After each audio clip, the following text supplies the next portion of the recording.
Olá, a gente vai falar um pouco sobre a mistura de soluções, da diluição e da estequiometria das soluções. Então, o trabalho será apresentado por mim, Samaira, e pelo Matheus. Primeiro, antes da gente começar a fazer a introdução, a gente pergunta por que a gente estuda essas soluções, qual que é o sentido que faz. Então, desde a antiguidade, essas soluções elas são usadas na medicina, na metalurgia, na culinária, na preservação dos alimentos e na fabricação de tintas, por exemplo. Então, no século XVII, com o avanço da química experimental, Boyle e Lavoisier eles começaram a compreender o que era essa dissolução e qual era a interação que envolvia entre as partículas aí, entre os átomos e as moléculas. Então, no século XIX, Arrhenius, que foi fundamental para poder explicar que as substâncias, ao se dissolverem, elas se ionizavam. Então, começou a permitir a explicação das reações químicas. Qual que é a conexão com o cotidiano? Então, para eu poder fazer essa relação com o dia a dia. Então, bebidas de suco em pó, quando a gente faz a diluição do suco em pó dentro da água, o soro fisiológico, que contém sal, açúcar e o líquido, algumas misturas de laboratório, que a gente faz a solução, o tratamento de água e outras soluções do dia a dia. O que é uma solução? A solução é uma mistura homogênea, que ela é formada por duas partes. Uma pelo soluto, que é a menor substância, que é a substância que vai ser dissolvida. E o solvente, que é quem vai dissolver o soluto. Então, normalmente de maior quantidade. Alguns exemplos que a gente tem que pode ser aplicado no dia a dia é a água com sal. Então, o sal é o soluto que vai ser dissolvido e a água é o solvente de maior quantidade. Então, no, nesse caso, é um sólido e um líquido. Mas pode ser também outras formas. Outra forma é a água com açúcar, também da mesma forma que a gente faz a dissociação da açúcar dentro da água. E o ar atmosférico, que possui vários componentes dissolvidos de uma forma homogênea. Então, não tem nenhuma diferenciação de fase. Como que a gente pode visualizar isso? Então, vamos imaginar duas garrafas, uma garrafa A e uma garrafa B, como demonstrado aqui no slide. Então, o que ocorre quando a gente mistura essas duas?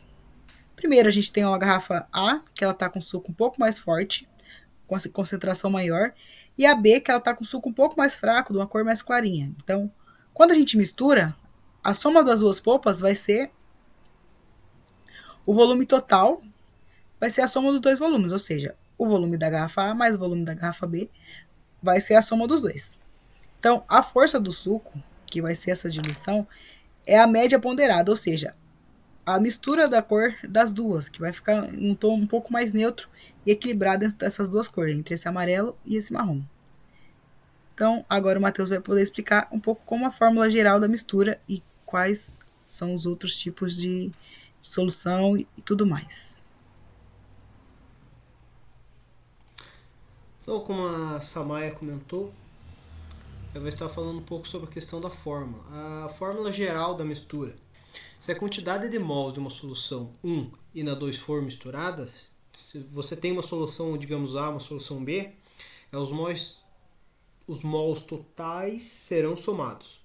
Ou seja, o volume final vai ter um aumento e uma nova concentração, já que os mols totais por volume total. O que seria diluir? Bom, a diluição em si é a diminuição da concentração de uma solução, onde geralmente você vai ter a adição de um solvente, normalmente é a água, que a gente mais usa como exemplo também, em si, como mais usa como solvente vai ser a água, que também é conhecido geralmente como solvente natural. Por que o soluto não muda? Vamos imaginar assim, a gente tem um copo de água com 2 colheres de açúcar. Ou, mais exemplo, você tem um copo de Nescau com 2 colheres de... Tem um copo de leite, perdão, com 2 colheres de Nescau. Se você adicionar água ou leite nessa solução, no seu copo, o volume vai aumentar e a solução vai ficar menos doce. Ou, digamos, o teu chocolate vai ficar mais claro, não vai ficar tão concentrado. Porém, a massa do açúcar vai continuar idêntica. Você mudou a quantidade da tua água, da tua solução, mas a massa do açúcar do chocolatado ficou igual. Uma outra visualização que a gente pode ter, às vezes também um pouco mais prática, imagine você tem uma tinta azul. Você abriu uma lata de tinta azul concentrada, uma mais ou menos que nem da cor do slide ali, que está nas pontas do slide. Se você pegar nessa balde de tinta e você adicionar água ali dentro, vai encher mais ainda. Você vai observar que aquela tinta azul, ela começou a ficar um pouco mais clara. Por quê? Porque ela ficou uma concentração menor da presença do azul. E sobre a estequiometria, de soluções. Qual é a importância disso no nosso dia a dia? Podemos observar isso em análises químicas, produção industrial, controle de qualidade, titularidade como ácido base e até óxido, redução. E agora um exercício para resolução. Quantos ml de hidróxido de sódio, sendo 0,5 mols, neutralizam 100 ml de ácido clorídrico, 0,25 mols por litro. Então primeiro a gente monta a nossa reação e depois temos que calcular o mol do HCl. Como já foi dado no enunciado, a gente só vai fazer o número de mol vezes a massa vezes o volume. Então seria 0,25, o meu volume é 100 ml, que vai ser 0,025 mols.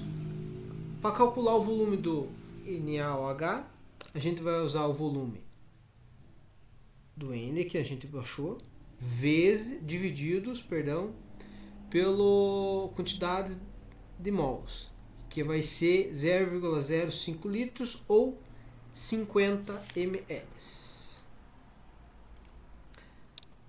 E é isso. Então um pouco sobre a nossa aula de mistura de soluções, diluição e estereoquímica. Espero que tenham gostado. Qualquer dúvida podem entrar em contato